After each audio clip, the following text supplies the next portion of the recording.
Olá, queridos alunos, tudo bem com vocês? Aqui quem fala é o professor Rodrigo Jeremias, mais uma vez aqui para mais uma aula de redação. Eu espero que vocês estejam estudando firmes e fortes, felizes, apesar de todos os pesares, apesar de todas as dificuldades. A gente precisa continuar estudando, feliz e lutando, sempre. Então, vamos juntos aqui para mais uma aula de redação. O professor quer fazer uma análise com vocês de alguns aspectos aí, propriamente da argumentação mais uma vez. Então, vamos lá. No primeiro momento, eu quero mostrar para vocês modos de argumentação, certo? Como que a gente pode argumentar propriamente, né?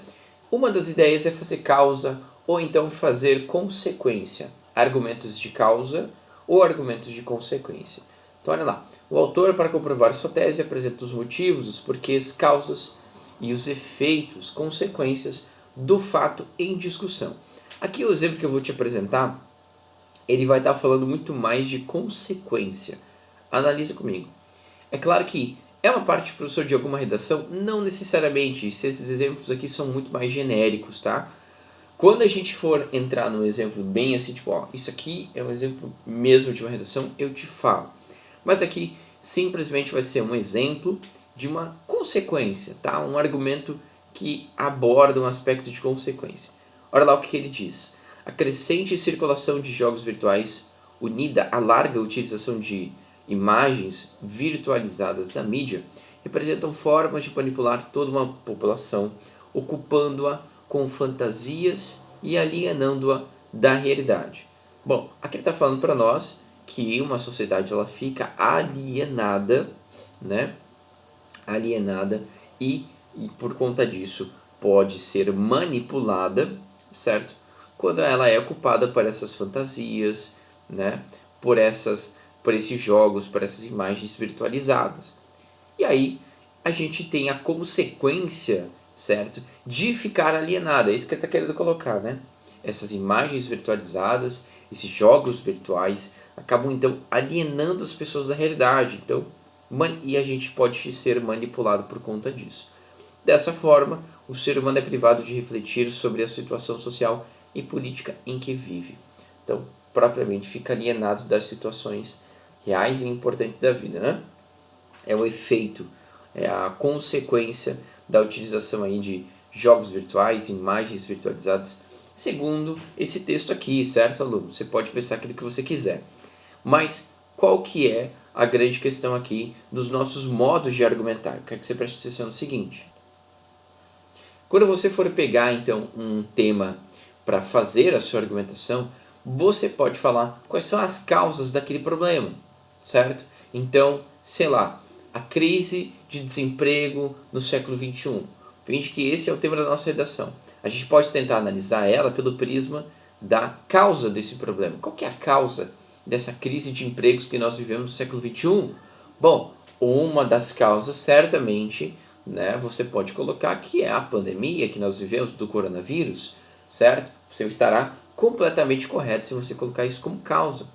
Qual que é a consequência dessa crise de desempregos no século XXI? Que você já colocou que a causa é por conta da pandemia que nós vivemos. Bom, a consequência é o aumento talvez da criminalidade,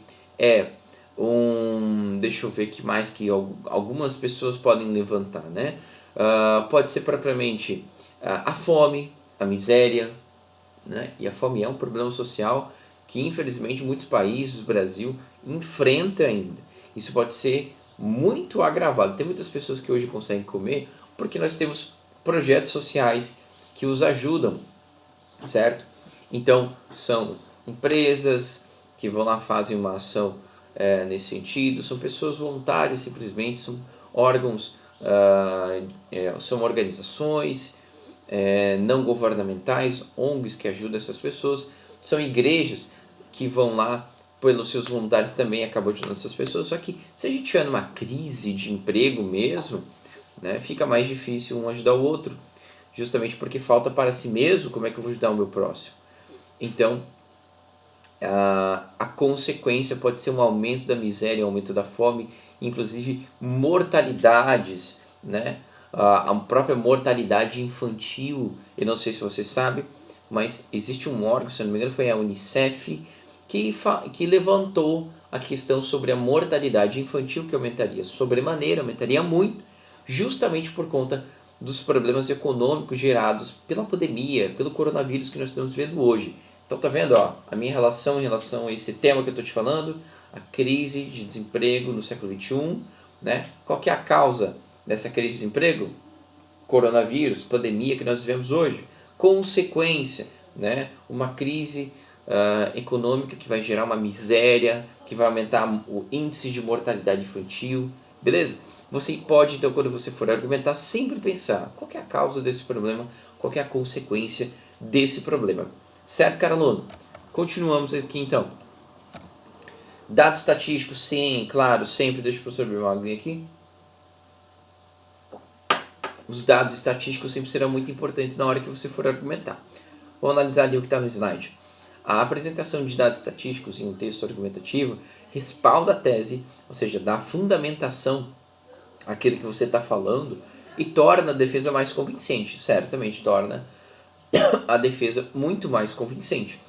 Sem ainda ler o que está aqui, a gente vê muito também na nossa realidade atual, né, as pessoas fazendo várias análises para entender o coronavírus, a pandemia que nós vivemos, né? E quando estão dentro de um debate, os debatedores geralmente eles trazem para nós dados estatísticos para tentar comprovar que caso seja feita um isolamento horizontal, aí a curva do número de infectados ela vai diminuir, e ela vai diminuir no sentido de que ela vai se alongar, porque essa era a tentativa, o achatamento da curva, em não sei quantos por cento, porque tal país fez isso, e o número de pessoas infectadas, tal, entende? Esse é um tipo de tema, bebemos um pouquinho de água, esse é um tipo de tema, por exemplo, que a gente precisa muito de uma análise de dados estatísticos, certo? Apesar de que os dados estatísticos para essa pandemia, a gente vê atualmente que é muito complicado, mas é um tema que é voltado muito mais para dados estatísticos. Quando a gente fala, por exemplo, sobre violência contra a mulher, a gente pode falar de causas? Pode, mas é muito interessante para você provar que de fato essa realidade existe, você colocar, por exemplo, índices de violência contra a mulher, qual que é o grau de porcentagem desses índices, né? Não somente esse tema, qualquer outro tema que envolva, tem essa necessidade de se quantificar, né? Então, por exemplo, assim, eu estou falando da violência urbana simplesmente, o problema da violência urbana do Brasil, finge que esse é o tema. Bom, para provar que realmente existe violência urbana, que isso é um problema real do Brasil, é muito interessante que eu traga o número de mortes, né, por assalto, por a mão armada, por exemplo, né? Então, existe alguns temas que são necessários, é muito importante que você tenha os números, né, para conseguir argumentar. Então, isso é uma forma de argumentação também. Vamos ler o exemplo que está aqui. O estudo revela ainda que a eliminação do atraso educacional, né, a eliminação do atraso educacional amplia entre 20% e 25% o tempo de vida dos indivíduos, que passam a receber e compreender melhor informações sobre saúde, higiene e alimentação, além do fato de que gera melhor qualificação para o trabalho, ampliando o acesso à renda. Então, olha só, ele está protegendo, ele está levantando a ideia de que a eliminação desse atraso educacional, quando a gente tenta dirimir, né, acabar com os problemas de educação, esses atrasos educacionais que nós temos, a gente consegue ampliar entre 20% a 25% o tempo de vida dos indivíduos. Por que eles ampliam o tempo de vida? Né? Justamente porque eles começam a entender melhor as informações sobre saúde, higiene, alimentação, né? Eles têm uma melhor qualificação no trabalho, e aí eles têm uma renda melhor. Isso tudo ajuda também a vida desses indivíduos. Professor, não tem a fonte. É claro, não tem a fonte aqui. E quando você for escrever essa redação, a fonte é sempre extremamente necessária. Se você escrever assim, dessa forma que está aqui, né, você vai perder ponto por falta de informação. Você vai errar a sua escrita por nível de informação. Então aqui é só um exemplo, certo? Que o professor pegou, o professor tinha encontrado esse exemplo, então eu quis colocar aqui. No entanto, precisa sempre citar a fonte quando você for colocar um dado estatístico. Beleza? Constatação. Aqui é uma coisa bem interessante de você argumentar, tá? Às vezes você não tem nenhum dado estatístico, às vezes você não tem nenhuma citação de algum autor para embasar a sua escrita, né? Aquele argumento de autoridade que a gente já conversou também. É muito interessante você utilizar para argumentar a constatação. Vamos analisar um pouquinho o que é isso. Você pode começar a sua argumentação demonstrando algo notório que ocorre na sociedade. O que é algo notório que ocorre na sociedade? É algo que todos sabem que ocorre, certo? Por exemplo, você finge que o tema era os problemas da sociedade brasileira contemporânea. O tema é esse. Os problemas da sociedade brasileira contemporânea. Bom, quais são os problemas? São inúmeros. Esse tema é muito... Se fosse esse tema para você escrever, as opções de argumentação seriam inúmeras, porque nós temos vários problemas, de fato, né, na nossa sociedade contemporânea, principalmente a brasileira em específico, né? E eu poderia muito bem falar que um dos problemas, então, da sociedade contemporânea é a violência, né, que nem a gente estava falando um pouco antes. E eu posso, então, pegar esse problema, né, e não provar necessariamente que ele existe, mas tentar falar dele. Por que ele existe? Por que ele existe? Ele é um dos problemas, os problemas da sociedade brasileira contemporânea. Beleza, eu falo da violência. Violência é um problema da sociedade brasileira, sim, mas eu não quero provar necessariamente que ela existe, porque todo mundo sabe que ela existe. Eu quero tentar provar por que ela existe. Qual que é o fator dentro da nossa sociedade que gera tanta violência, tanto problema com roubos, mortes e assim por diante. Então eu posso falar que um dos problemas da sociedade brasileira contemporânea se refere à violência. E ela ocorre, né? E ela ocorre devido à impunidade, em relação aos crimes cometidos. Ponto. Impunidade em relação aos crimes cometidos. Aí eu posso então demonstrar que justamente por conta da impunidade, tá vendo? Eu utilizei um argumento de constatação. Todo mundo sabe que a violência é realmente um problema brasileiro real e todo mundo sabe de alguma forma que existe essa impunidade. O que eu vou explicar? Eu vou explicar uma coisa que está junto com essas duas informações que todo mundo já sabe que ela existe. É um fato notório, compreende? Por exemplo, eu vou te dar um exemplo de outro fato notório. As escolas brasileiras, estaduais e municipais são precárias. Isso é um fato notório, não preciso necessariamente provar isso, certo? Mas voltando lá, a ideia da violência e do porquê que ela existe, né, em relação à impunidade, eu posso provar que quanto mais impunidade, né, maior o nível de crimes, porque eles se tornam reincidentes. Ou seja, o cara cometeu o crime, viu que não foi pego, ele comete de novo. O cara comete de novo o crime, viu que não foi pego pela segunda vez, ele comete de novo. Isso gera cada vez mais crimes justamente por conta da impunidade, certo? Então, isso eu posso explicar de uma forma um pouco mais aprofundada, mas só para você entender, eu poderia fazer uma argumentação com base em um argumento de constatação, pegar coisas que são fatos notórios,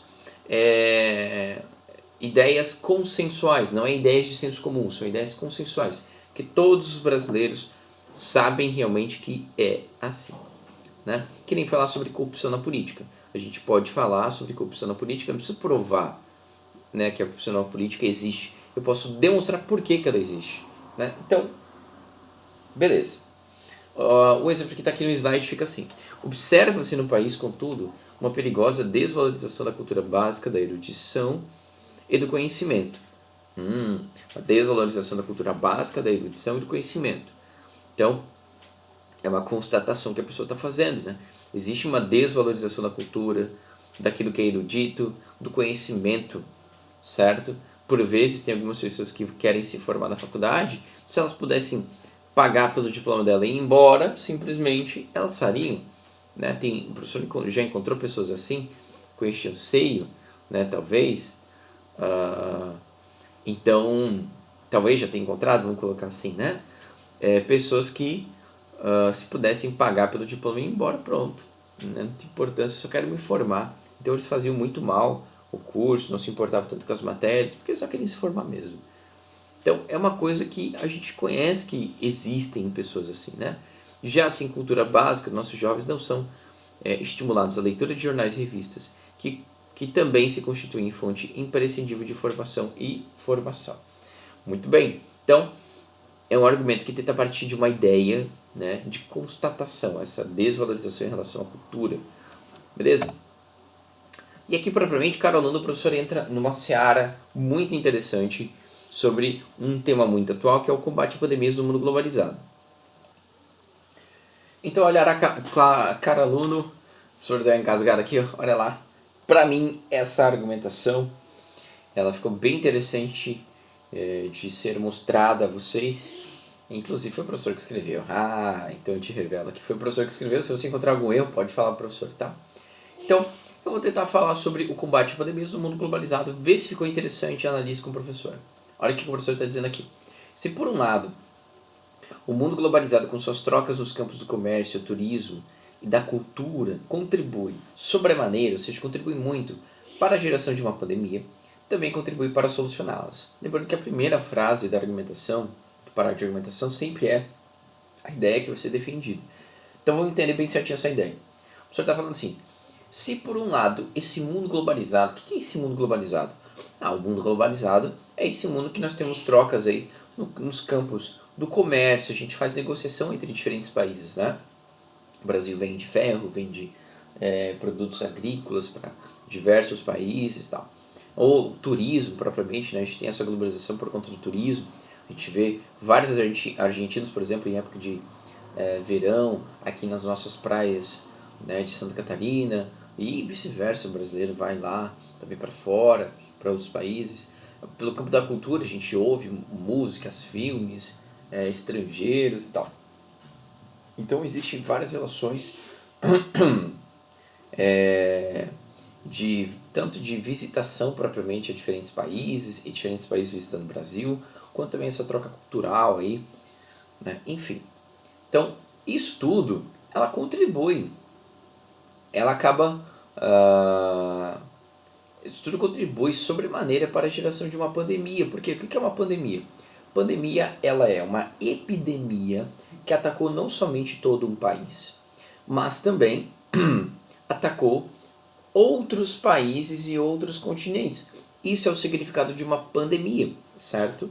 E aí, se isso se uma pandemia então ela é gerada justamente por termos o mundo globalizado, o mundo globalizado também ele contribui para solucionar essas pandemias. Então, o mundo globalizado acaba gerando essas pandemias, mas ele também é um canal para nós solucionarmos essas pandemias.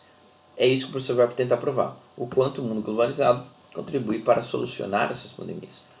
E aí eu vou utilizar para isso, na minha argumentação, um exemplo, tá? Então isso é uma outra forma de argumentar. Eu vou argumentar por meio de um exemplo. Um exemplo disso é o esforço conjunto capitaneado pelos Estados Unidos com governos de diferentes países na busca por uma vacina para o Covid-19. Olha o que o professor está falando nesse exemplo, é o que está acontecendo hoje, tá? Um exemplo disso é o esforço conjunto capitaneado. O que é capitaneado? É liderado pelos Estados Unidos, né? Com governos de diferentes países na busca por uma vacina para a Covid-19. Então, aqui, se nós temos um esforço conjunto de diferentes países, a gente só consegue isso justamente porque o mundo hoje é globalizado, não está cada um fechado no seu continente, etc. Deixa eu beber um pouquinho de café aqui. E agora eu vou mostrar então quanto essa globalização aí, vou provar mais um pouco quanto essa globalização ajuda a resolver a pandemia. Covid-19 não é uma pandemia? É uma pandemia. Eles não estão se juntando para combater essa pandemia? Sim, olha lá o tema, combate a pandemias. No mundo globalizado, está tudo aqui, certo? Assim, por meio de acordos internacionais, estudos laboratoriais valendo-se de variadas técnicas e substâncias, são testados concomitantemente, ou seja, são testados ao mesmo tempo e compartilhados entre as diversas equipes da comunidade científica envolvidas. E aí o professor termina. Desse modo amplia-se a possibilidade de se encontrar um imunizante, uma cura, né? Dando além disso celeridade ao processo. Então, veja bem, o que o professor está falando? esse argumento aqui tá com aquela ideia que eu já te falei, só que o professor então não poderia fugir do tema, né? O tema é combate a pandemias com esse plano de fundo no mundo globalizado. Se eu falasse só de combate a pandemias e esquecesse dessa parte do mundo globalizado, o meu tema estaria tangenciado, ou seja, minha argumentação teria tangenciado, né? Ou seja, é uma argumentação que fugiria ao tema, não completamente, mas em boa parte dele, certo? Então eu teria que mostrar que esse combate à pandemia a gente pode fazer no mundo globalizado. Mostrei. Como?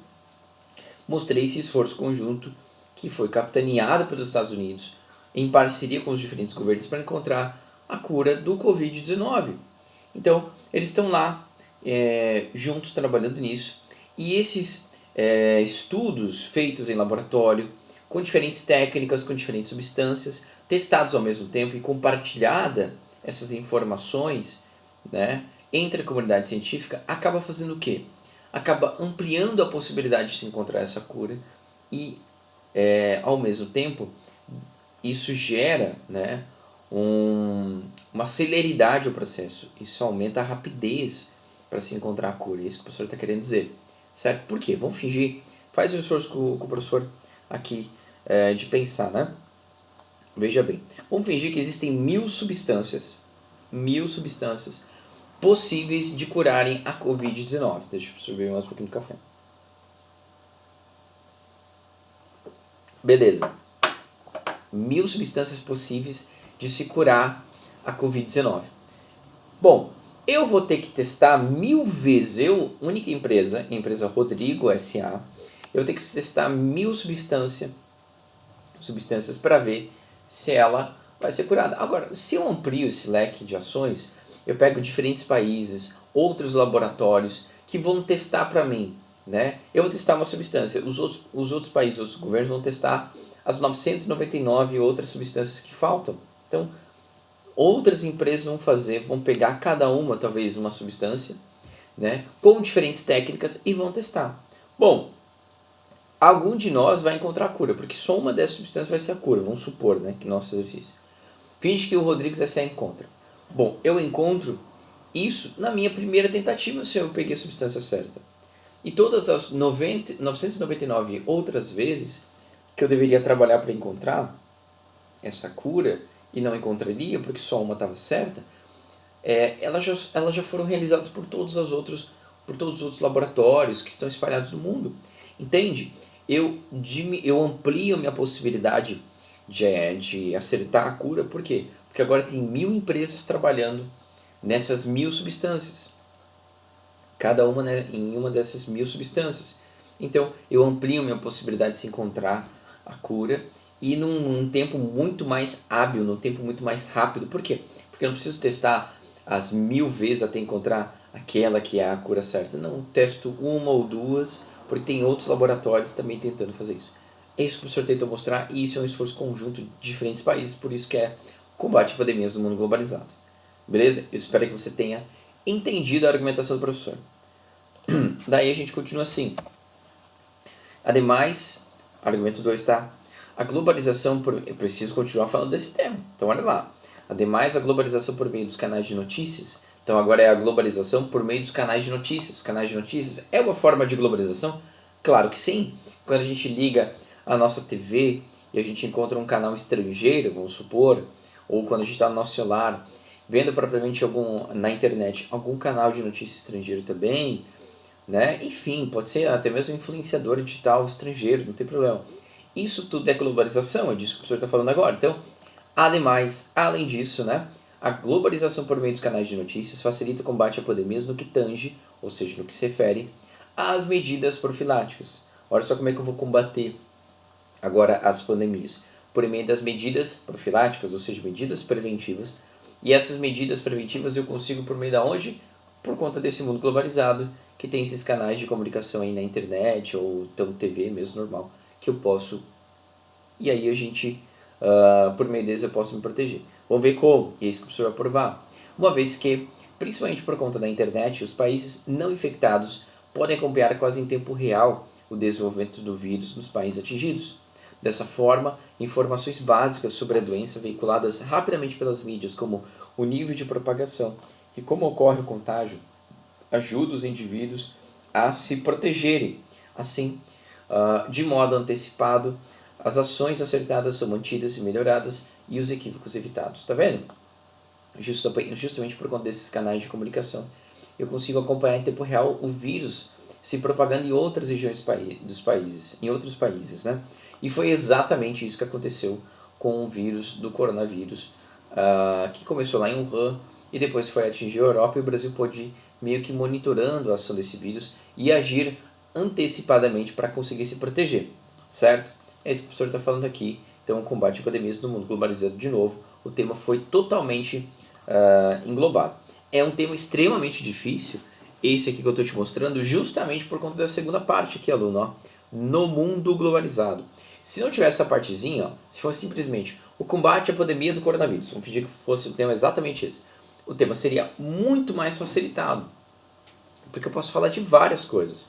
Posso falar das medidas de prevenção, né, como o distanciamento social, de 1,5 m, o uso de máscaras, ou então o próprio isolamento horizontal, o lockdown, ou então o isolamento vertical, de se isolar somente aquelas pessoas que têm comorbidades, são pessoas do grupo de risco, ou pessoas já infectadas, para que as outras possam continuar vivendo normalmente, né?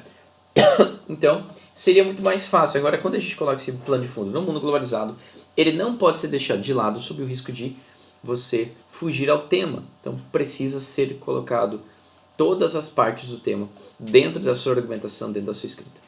Beleza, cara aluno? Muito obrigado a você que nos acompanhou até agora. Nos acompanhou, né? Acompanhou o professor e o professor. Então, parece que eu estou aqui numa equipe, né? Mas sim, a equipe Elias Moreira, né? Você que acompanhou aqui a nossa aula, muito obrigado. Beijos e abraços. O professor está com saudade de vocês, apesar de vocês serem bagunceiros, né? Não tem problema, o professor está com saudade mesmo assim. Beijão, queridos. Valeu!